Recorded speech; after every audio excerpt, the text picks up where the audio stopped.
Olá pessoal, sejam muito bem-vindos a mais um episódio do Saúde Bucal e Bioestatística Levada a Sério, o podcast que descomplica a ciência e coloca a saúde bucal no centro da conversa. E hoje o papo tá bom, hein? Vamos mergulhar em um estudo que analisou a cárie dentária em crianças de uma cidade paranaense com uma metodologia bem interessante, o famoso estudo transversal. E para isso nós contamos aqui com um time de colegas que vão analisar esse artigo e discutir um pouquinho com vocês. é isso aí, vamos iniciar esse trabalho. E aí vamos iniciando fazendo a apresentação do artigo, né, com a nossa amiga que pode falar um pouco sobre essa parte da escolha do artigo. Então, nosso artigo é Prevalência e Seriedade da Cárie Dentária em escolares do ensino fundamental de um município vulnerável. Esse artigo ele foi publicado em 2018 e qual foi o sentido da nossa escolha, né? No primeiro momento a gente achou interessante, por ser um estudo transversal, da gente falar desse estudo que é de um recorte temporal do momento, né? Como se fosse aquela fotografia panorâmica que a gente vê de uma determinada situação.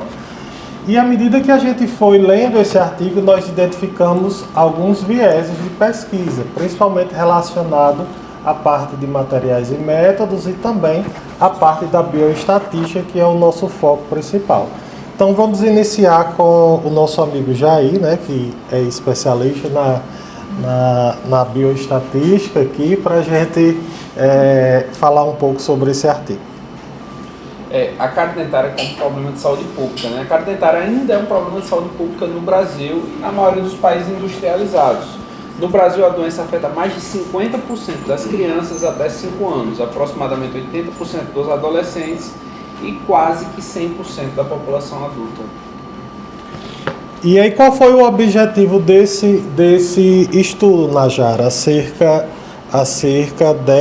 desse estudo transversal? Foi avaliar a prevalência e a seriedade da cárie dentária e as suas ações na busca de promover a cura não, né? Mas promover ações curativas dentro do município pela equipe de saúde bucal também do município durante 4 meses de atividades dentro das escolas. E aí na parte de materiais e métodos, Rafaela, nós já identificamos de início que realmente a parte da ética, né, foi bem cumprida, né, o trabalho passou por uma aprovação? Do Comitê de Ética, segue aí o número da aprovação, então o primeiro passo foi a aprovação, né, do projeto da pesquisa, como comprova, né, isso está bem limitado no artigo. Um passo obrigatório, né? Najara, explique um pouco sobre esse material e esse método. Como foi conduzido esse estudo transversal? Pronto. Foram escolhidos 130 escolares, né, 130 estudantes do município, a fim de diagnosticar a cárie. Então foram utilizados os índices COD, que são os dentes descidos, CPOD, que são os dentes permanentes, e o ICD-AS2. Então, os escolares eles receberam os atendimentos de acordo com cada necessidade e foram associados a atividades educativas e principalmente preventivas.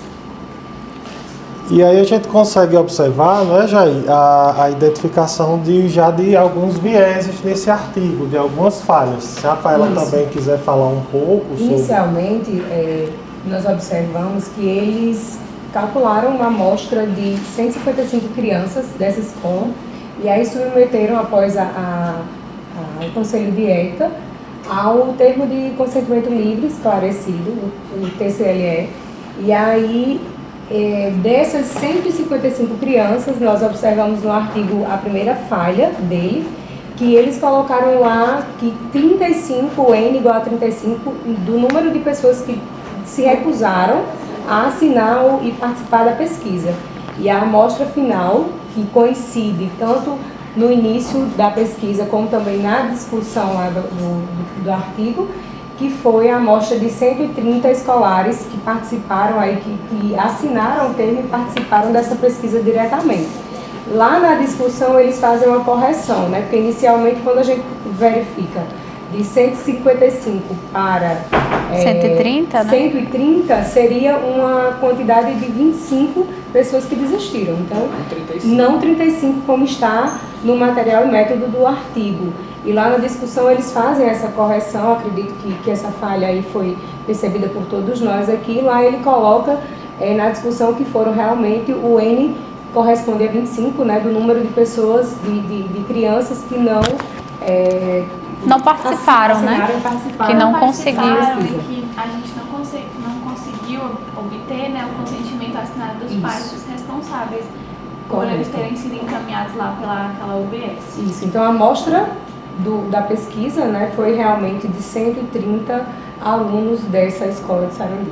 Então isso é muito importante, não é, Rayane? A gente também deixar bem claro que quando a gente vai escrever um artigo, que vai pensar na parte de método, na parte de bioestatística, a gente passar por uma recorreção.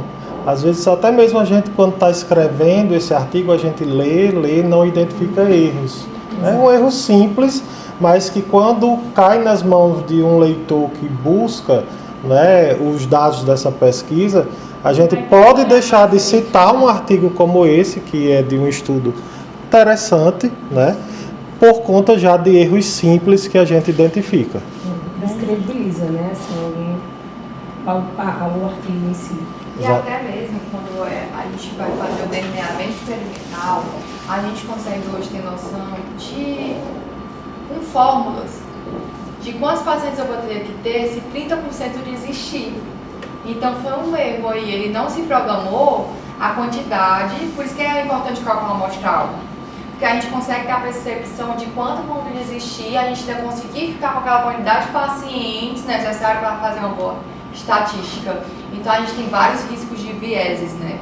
Então um desses vieses é essa parte aí que, infelizmente, eu acho que eles fizeram realmente uma contagem errada, ou até mesmo porque não se atentou antes de enviar, passar um pente fino, né? Então por isso que é muito importante isso que vocês estão falando. E quanto aos resultados apresentados, como foi que esse artigo, Jair, apresentou os resultados, né, dessa pesquisa?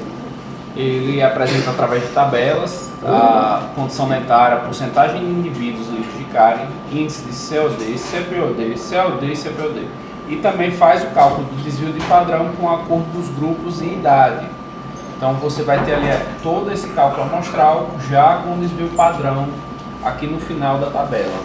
Vamos agora falar um pouco sobre a bioestatística desse trabalho. Vocês identificam, né, alguma falha em termo no transcorrer da leitura desse artigo? Alguma falha em relação à descrição dos tipos de testes estatísticos que foram apresentados? Não, ele não apresenta com precisão os testes que foram feitos.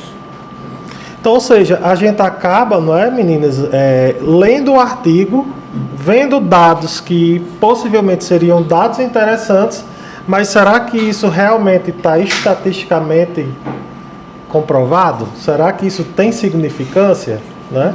Então a gente acaba, eu acho que o que principal da discussão desse nosso artigo é justamente isso. Um trabalho que apresentou, além dessa tabela, né, Rayane e Najara aí, apresenta outra tabela que traz um índice novo acerca da doença cárie, que é o ICDAS, né, que é um sistema internacional de detecção da doença cárie, que é o que é mais utilizado e recomendado ultimamente, onde ele compara com o CPOD, com o COD, só que estatisticamente a gente fica perdido. Porque ele faz uma generalização, E nenhum né? momento ele citou. Não. Não, nenhum momento. Aquele Estatística. É isso que a gente está em Um interrogação. levantamento de Eu acho dados. que sabe que eu acho que ele só tirou o médio de ver padrão e não comparou grupos. Não, Tipo assim, vamos só olhar o número aí e ver o que é que deu mais Até ou porque ele menos. nem fala muito sobre os grupos. Ele só fala das Muito, idades. muito Ele não estranho. fala valor de P. Não fala valor de Eu acho que P. ele Não. fez. Não foi realizado. Que não dava. Eu acho que sabe o que aconteceu? Desistiu tanta gente que ele viu que se ele fizesse Não ia passar, né? Porque olha, o desvio padrão não está dando maior do que a média. O desvio padrão está dando 1,75, a média que é 0,88. Vai dar diferença entre esses grupos? Não vai dar. Então é melhor ele mostrar assim que ele tem um poder de dizer se esse grupo foi maior do que esse numericamente. Agora, estatisticamente, não ia dar diferença. Talvez seja esse o motivo de não... Olha ali, ó, 4,05 e você dá 6, o desvio. Deve ter feito em 3 crianças. E vou aplicar para todos, né? Tipo assim, eu não vou colocar para não dar mais para ele, fica melhor de publicar. Querendo ou não, ele consegue fazer uma discussão em cima dos valores numéricos, né não? Isso. Talvez ele tenha até feito os estudos, mas como não tinha os termos assinados das crianças, Tem ele isso não também. pode publicar. Então, como é, foi até a forma dele se resguardar. Errado foi? Foi não, ele foi esperto. Ele ia dar a cara dele a capa. E ainda publicou, né? Ainda publicou, tá vendo? Gente, olha, esse que eu falo. Ai, mas será que vai ser publicado? Meu amor, qualquer coisa. Qualquer coisa publica. Vai ter revista boa, revista ruim. Mas é publicado. Não tem isso não, é publicado. Bota no B3, no B1. O negócio, a gente, assim, como professor, né? Acho que quando a gente está no mestrado, a gente tem esse objetivo de lecionar. Né? Dar aula, dar curso, se desenvolver na frente de pessoas, é ser realista. É ver um artigo desse aqui, tem potencial para uma revista 1? Não tem. Então baixa a bola, dê o escopo de uma revista menor e daí faz. Eu acho que é assim, ter essa visão realista. Porque vai ter aluno, professora, fez um trabalho incrível. Oh, querida, tem 10 iguais na literatura. Então a gente já vai o quê? Publicar ali, vamos publicar, vamos fazer um trabalho bem feito, mas é isso, entendeu? Eu acho que é legal ter trazido isso só pra gente ter essas noções. Tá bem delineado? Não. Falta muita coisa? Sim, foi publicado.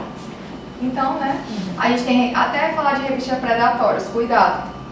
Vocês vão ver que agora nos grupos tem gente oferecendo R$150 para ser coautor, de e-book, de livro. Uma de revista vai vir com a melhor proposta do mundo. Aí a gente diz que essas revistas são revistas predatórias. Na hora que vocês começarem assim, vocês vão publicar a dissertação de vocês.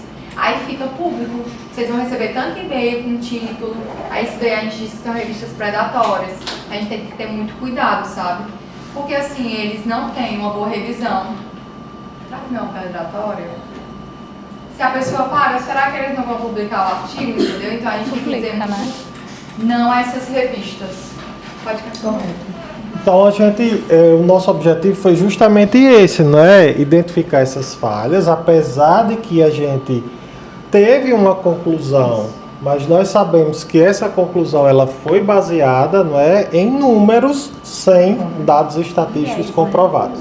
E aí o que é que a gente conclui, Rafaela? Eles chegaram, né, à conclusão, né, de que existe um alto índice de cárie naquele grupo, porém não existe comparação estatística para que seja levada à frente nessa informação. Sim, Numericamente a gente tem um resultado, mas nós que estudamos um pouco a bioestatística, a gente sabe que esse número acaba não nos dando subsídio para... O que eles alegam, né, que esse estudo, em sua conclusão, é que é um estudo que vai impulsionar, né, o tratamento e a implementação da água fluoretada naquele município que não existe, né? Então, assim, a justificativa deles é que é aquele negócio, se a gente tem uma amostra pequena, a população é muito grande, então a gente não pode extrapolar.